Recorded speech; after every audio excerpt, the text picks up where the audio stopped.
Bismillahirrahmanirrahim. Assalamualaikum warahmatullahi wabarakatuh. Alhamdulillahi rabbil alamin. Qayyumis samawati wal ardin. Mudabbiril khalaiqi ajma'in. Ba'isir rusul salawatullah wa salamuhu alaihim ajma'in. Wa asyhadu an la ilaha illallah wahdahu la syarika lah al-wahidul qahhar.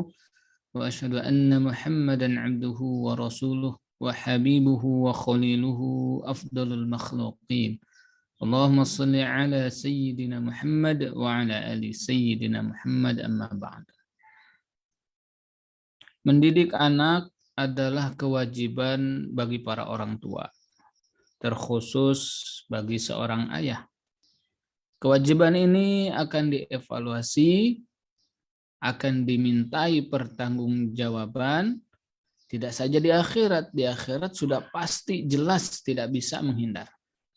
Bahkan kewajiban ini akan dievaluasi, akan dimintai pertanggungjawaban sejak di dunia. Oleh karenanya kewajiban ini ya harus dijalankan. Mendidik anak harus dijalankan.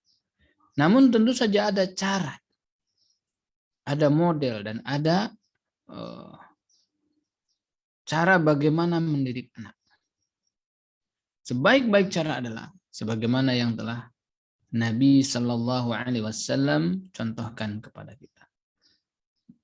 Oleh karenanya, mari kita mencontoh Nabi manakala beliau mendidik anak. Selanjutnya, kita akan membaca hadis berikutnya, yaitu As-Tsani, hadis nomor 2. Atau secara umum hadis yang ke-301. Babnya masih bab yang 8, bab tentang wajibnya memerintahkan keluarga dan anak bagi seorang suami untuk taat kepada Allah. Nah itu sebetulnya panjang, ya. Tapi intinya seperti itu, bagaimana di dalam bab ini dijelaskan tentang kewajiban seorang suami, kewajiban seorang ayah atau kepala keluarga terhadap anggota keluarganya dan semua yang ada di bawah tanggungannya. Bismillahirrahmanirrahim. Allahumma shalli ala sayyidina Muhammad wa ala ali sayyidina Muhammad.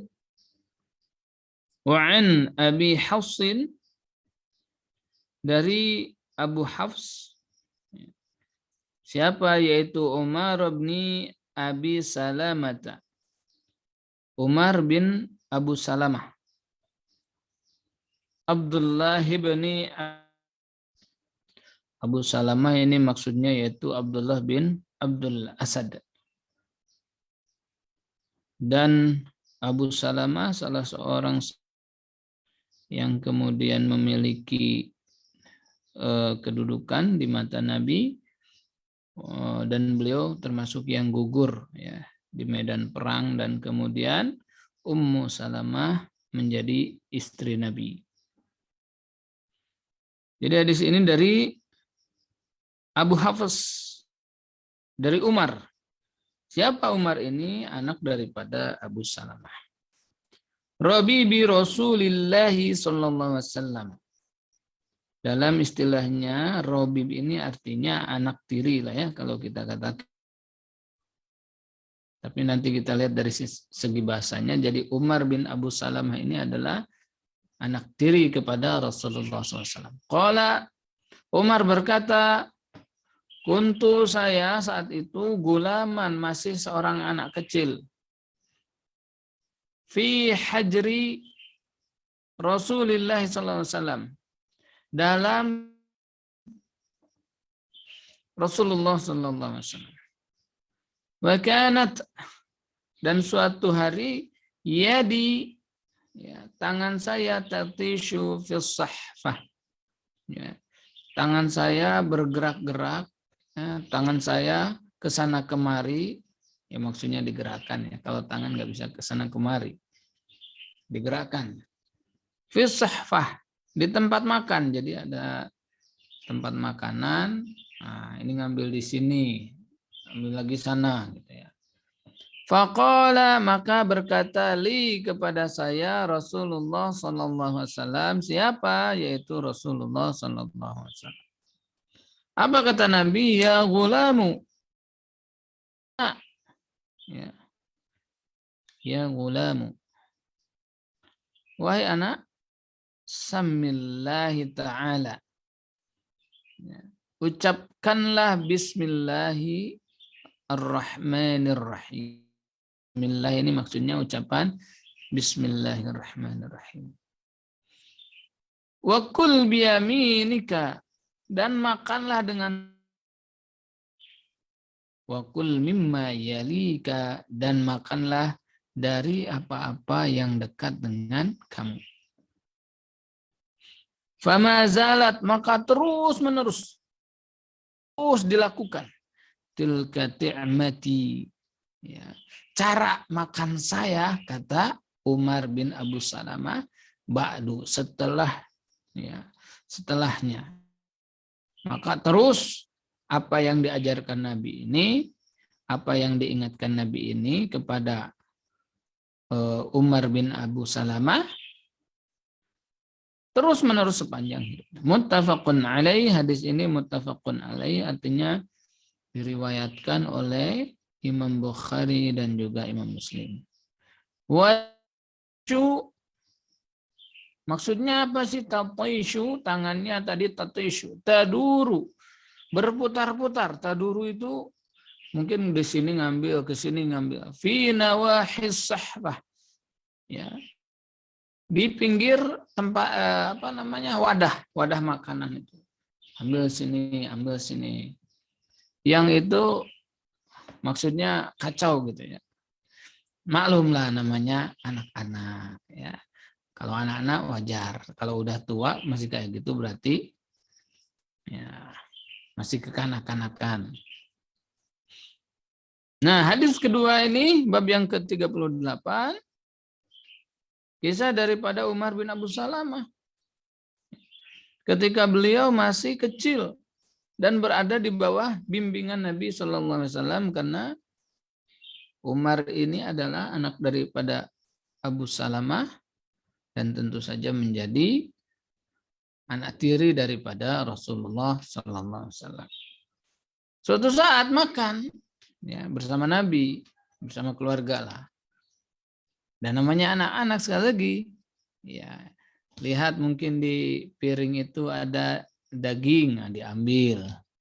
Sebelahnya lagi ada tahu tempe, diambil. Sebelahnya lagi ada jengkol, ambil. Sambil enggak teratur gitu ya. Maka Nabi menegurnya. Tapi tentu saja dengan cara yang baik. Apa teguran Nabi? Ya gulamu samillah.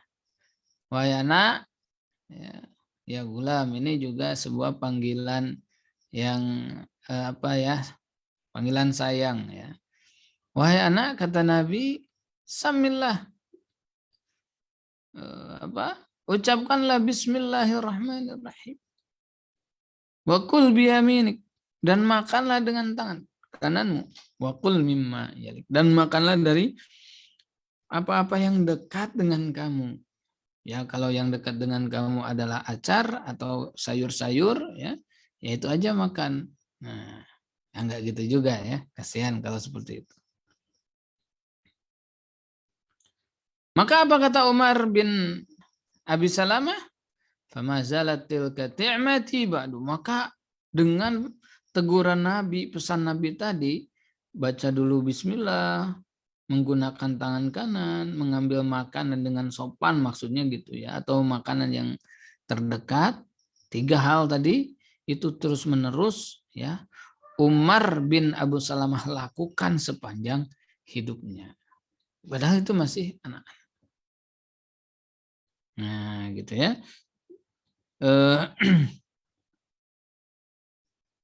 Robibun, apa maksud dari Robibun? Ibnu ya, zaujatihi Ummu Salamata.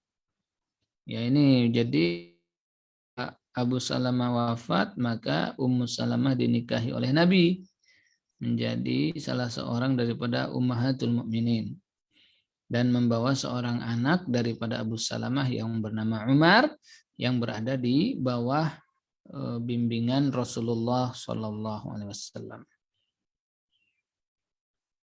Nah, kemudian maksud dari gulam, maka Umar yang saat itu masih gulam, siapa? Yaitu saghiran duna ya sinil bulugh, masih kecil, belum balik, ya, masih anak-anak, belum sekolah ya, belum sekolah, usia 5 tahun bisa jadi. Yang kita tahu juga apa namanya, ya usia segitulah biasa main-main. Ya, kita juga sama dulu usia-usia sebelum balik itu main-main, termasuk ketika makan ya.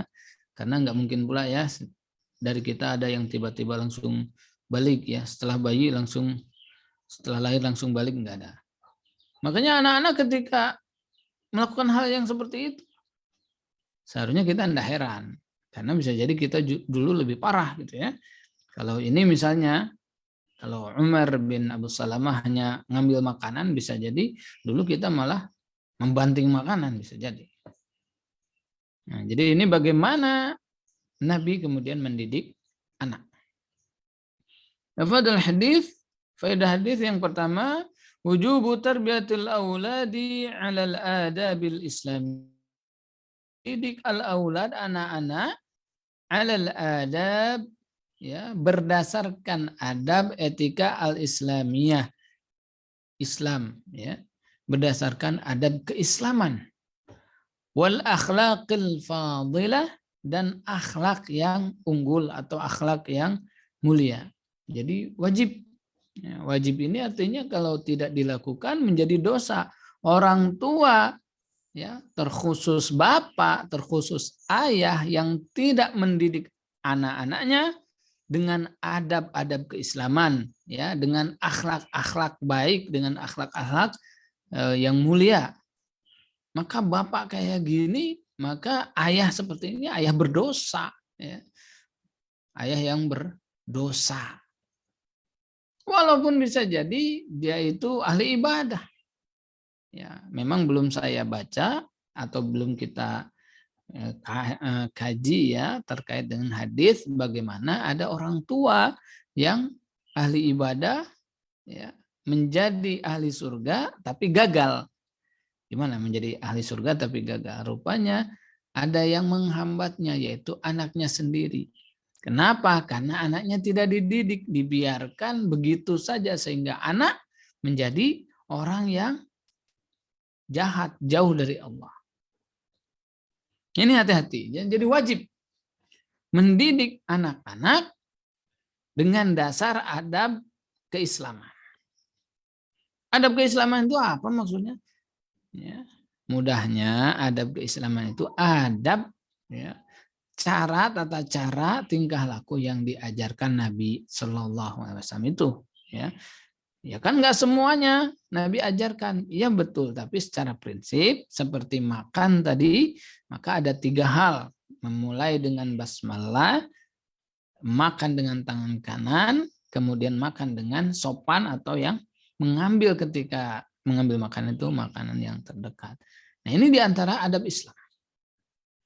Akhlak fadilah maksudnya apa? Akhlak yang dicontohkan juga oleh Nabi. Misalnya di sini ada contoh akhlaknya, ya gulam. Ya gulam ini salah satu akhlak. Ya, dipanggil dulu dengan panggilan kesayangan. Wahai anak, hei nak, gitu ya. Jadi jangan sangat, nggak boleh, nggak boleh. Ya, jangan gitu ya. Jangan gitu, hati-hati. Nah, banyak yang seperti itu. Nggak boleh. Awas. Akhirnya anak itu banyak kali ngeremnya. Akhirnya mogok. Jadi wajib mendidik anak-anak dengan adab keislaman dan akhlak mulia. Wa taujihihim wa tanbihihim ila ma yubaddiru minhum min akhta'i wa mukhalafati wa tawjihihim. Selain mentarbiyah, mendidik, ya, orang tua juga wajib mengarahkan mereka, wajib. Jangan biarkan anak itu, diarahkan mereka. Ini mereka nggak tahu. Ah udahlah, saya percaya. Ah udahlah, saya tahu anak saya. Ah udahlah, biarkan saja kan. Biarkan saja. Nggak bisa. Harus ada taujih dari orang tua. Diarahkan, nak. Ya. Kamu ini kalau sama orang jangan sombong. Nah, gitu ya.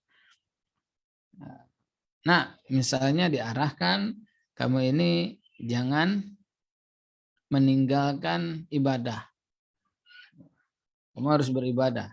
Besok anaknya misalnya pesantren atau misalnya anaknya pergi perjalanan, ya rihlah 2-3 hari. Ingat di perjalanan kamu harus begini. Nah, jadi ada taujih, ada arahan, diarahkan anak itu. Ya. Anak itu diarahkan, jangan dibiarkan. Ada orang tua sekarang bangga, anak dibiarkan saja, biarin aja. Ya. Kecemplung sumur baru nangis, kan gitu. Harus diarahkan. Wa tanbihihim, tanbih itu artinya memberikan peringatan kepada mereka. Ya sepertinya sama juga dengan taujih ya. Tanbih ini ada sedikit peringatan kepada anak kita. Sehingga anak kita ini ya, menjauhi akhta atau terhindar dari akhta, kesalahan-kesalahan wa mukhalafat, sehingga anak-anak ini terjauh dari pembangkangan atau melanggar aturan. Ya tentu saya di sini maksudnya adalah aturan Islam. Min adabit ta'ami. Nah ini perlu kita ketahui, min adabit ta'am, di antara adab makan ya. Adab makan. Andi yabdahu bitasmiyati. Mulai dengan tasmiyah, dengan bacaan basmalah. Wa an yakula biyadihil yumna. Yang kedua, makan dengan tangan kanan. Ini salah satu adab. Kita lihat apa komentar para ulama bila tidak melaksanakan adab ini. Bagaimana sih sebetulnya ketika kita makan dengan tangan kiri misalnya. Lalu bagaimana dengan kidal? Kidal itu rupanya singkatan ya. Kiri dari lahir kadal jadi. Wa an la ya'khudhat ta'ama min jihatin man ya'kula ma'hu, dan tidak mengambil ya dari dekat atau dengan menggeser orang yang bersamanya. Ini duduk 1 2 3. Sudah bersusun duduknya karena ingin mengambil makanan, digeserlah orang yang ada di sebelahnya itu untuk mengambil makanan. Nah ini hati-hati. Tidak seperti itu. Mengambil makanan dari jihad, dari arah ya orang yang makan bersama, artinya yang bersangkutan itu digeser. Lagi duduk enak-enak. Awas dulu, mau ngambil jengkol misalnya kan. Nah, sampai menggeser orang. Sampai mengganggu orang. Nah ini tidak boleh. Artinya apa? Dalam makan itu harus tertib. Ya, harus kemudian sopan ya. Kalau mau ngambil aja 1 2. Kalau memang jauh ambil 1 piring aja. Ya. Wattafaqal ulama'u, dan para ulama bersepakat ala karahati, tentang kemakruhan, atas kemakruhan, jadi makruh mukhalafati hadhil adab, ketika menyelisihi adab ini. Jadi hukumnya adalah makruh. Ya jangan dianggap wah ini kan tidak haram. Ya makruh itu sesuatu yang dibenci. Biasanya sesuatu yang dibenci lama-lama menjadi sesuatu yang membenci, menyebalkan gitu ya. Yang bisa menjadi haram juga. Kita membenci sesuatu, lalu sesuatu itu terus-menerus dilakukan. Ya jadi sesuatu yang menyebalkan. Illa idza kana ta'amu fakihatan, kecuali bahwa yang dimakan itu adalah fakihah, buah-buahan. Ya. Nah, ini fakihah, buah-buahan. Ini waknya di sini ataf kepada mengambil makanan, ya, mengambil makanan. Tapi kalau yang 1-2 ini memang menjadi sesuatu yang wajib, ya. Kita membaca basmalah dan menggunakan tangan kanan. Au kana ya'lamu ridha man ya'kula ma'ahu, atau ketika, ya, mengetahui keriduan orang yang makan bersamanya. Ya, kalau makan dengan, ya, seisi rumah, keluarga sendiri, ya tak masalah. Ya, wah, berebut gitu, ya. Ya, kalau kami dulu juga santri gitu, ya. Kadang-kadang karena lambat dapat ransum makanan, ya akhirnya berebut. Dan ya namanya juga santri, ya.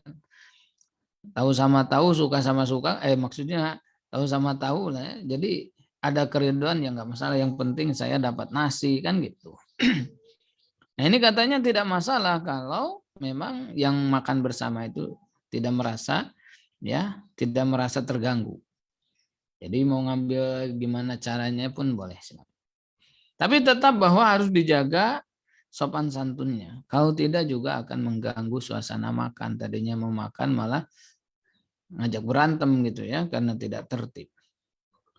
Fa innahu la karahata fi an yaltaqit min jihati. Ya, tidak ada masalah, tidak menjadi makruh hanya bab pada mengambil makanannya, ya. Maka kalau orang yang makan bersamanya merasa tidak risih, ya, dengan cara mengambil makanan seperti itu, ya tak masalah. Dan memang ada perbedaan, ya, ada perbedaan termasuk di Indonesia, ya. Suku satu dengan yang lainnya ketika makan. Mungkin kalau orang-orang yang relatif tidak terlalu menjaga adat kebiasaan sukunya, mungkin makan itu biasa ngambil gitu, ya. Tapi ada juga kadang-kadang keluarga yang dia menjaga betul etika makan sesuai dengan kesukuannya. Nah, sehingga kalau gabung, ini yang satu bebas, yang satu menjaga etikanya. Ini kadang-kadang ada istilahnya gesekan, ya, gesekan. Kalau gesekannya keras, lama-lama mengeluarkan asap, jadilah terbakar. Makanya kita ini harus tahu makan dengan siapa. Ya, kalau dengan kawan-kawan dekat, ya, kawan-kawan yang memang biasa bermain-main, tak masalah. Tapi kalau sudah bersama orang lain, bahkan orang yang baru kita kenal, kita harus betul-betul, ya, menjaga sopan santun dalam mengambil makanan. Imtithalu sahabati radhiyallahu anhum. Hadis ini menggambarkan tentang, ya, pengamalan para sahabat, ya, litaujihin nabiyyi sallallahu alaihi wasallam, terhadap taujih arahan Nabi. Imtithal itu adalah pengamalan bagaimana betul-betul dijaga, ya, betul-betul diamalkan dan iltizam terus-menerus. Ya, para sahabat itu begitu. Hebatnya para sahabat sehingga kita ini tidak boleh, ya, merendahkan mereka, nggak boleh. Nggak boleh. Kenapa? Karena mereka ini adalah orang-orang yang senantiasa, ya, melaksanakan setiap apapun yang Nabi laksanakan. Meneladani setiap apapun yang Nabi perbuat. Termasuk Umar bin Abu Salamah ini. Ya. Padahal masih kanak-kanak, Nabi tegur dengan cara makannya, ya, dan kemudian mengarahkan cara makan Umar bin Abu Salamah dengan adab Islamnya. Lalu kata Umar bin Abu Salamah, inilah yang menjadi cara saya, ya, tata cara saya makan sepanjang hidup saya. Inilah keistimewaan para sahabat. Mereka adalah orang-orang yang mencintai Nabi, dan kemudian ketika Nabi mencontohkan sesuatu, para sahabat ini betul-betul bersemangat untuk menjalankannya. Wa iltizamuhum li sunnatihi, dan termasuk iltizam. Iltizam itu betul-betul ya hidup matinya memegang teguh sunnah Nabi. Hatta sighara minhum, termasuk anak-anak kecil. Kan Umar bin Abu Salamah ini masih gulam, ya, belum balik. Bahkan ketika masih kecil saja mereka sudah menjaga, mengamalkan dengan penuh ya konsistensi, ya itu maksudnya, terhadap apa yang Nabi contohkan.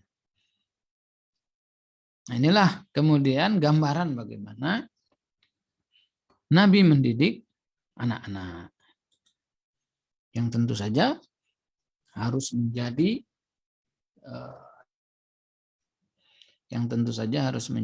teladan kita. Paling tidak ya, poin-poin yang bisa kita ambil dari cara mendidik Nabi terhadap anak-anak, pertama dengan adab, ya, dengan panggilan yang baik, diawali dengan panggilan yang baik. Yang kedua, diarahkan anak itu.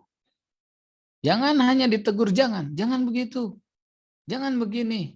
Ya, kalau hanya itu saja tadi, rem terus, anak tuh ngerem terus. Bagaimana mau maju kalau ngerem terus? Mobil kalau ngerem terus nanti terbakar remnya.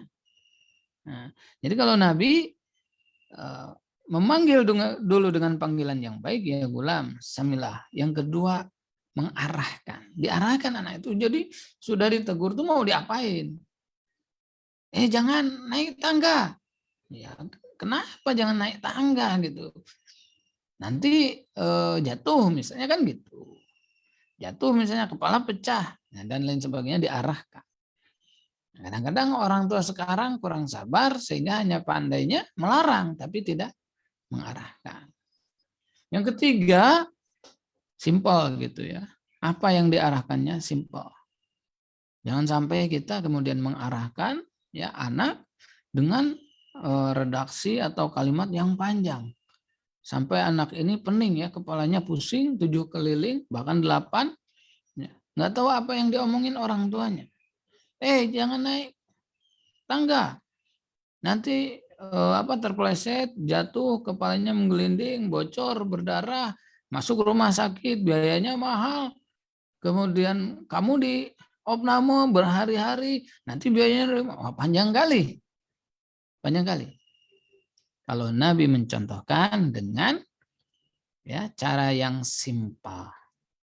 Jadi pertama dengan panggilan yang baik, kedua diarahkan, dan yang ketiga adalah dengan cara yang simpel. Mudah-mudahan ada manfaatnya. Demikian kenapa yang bisa saya sampaikan. Kita tutup dengan kafaratul majlis. Subhanakallahumma bihamdika asyhadu an la ilaha illa anta astaghfiruka wa atubu ilaik. Aqulu qouli hadza astaghfirullah li wa lakum. Wassalamualaikum warahmatullahi wabarakatuh.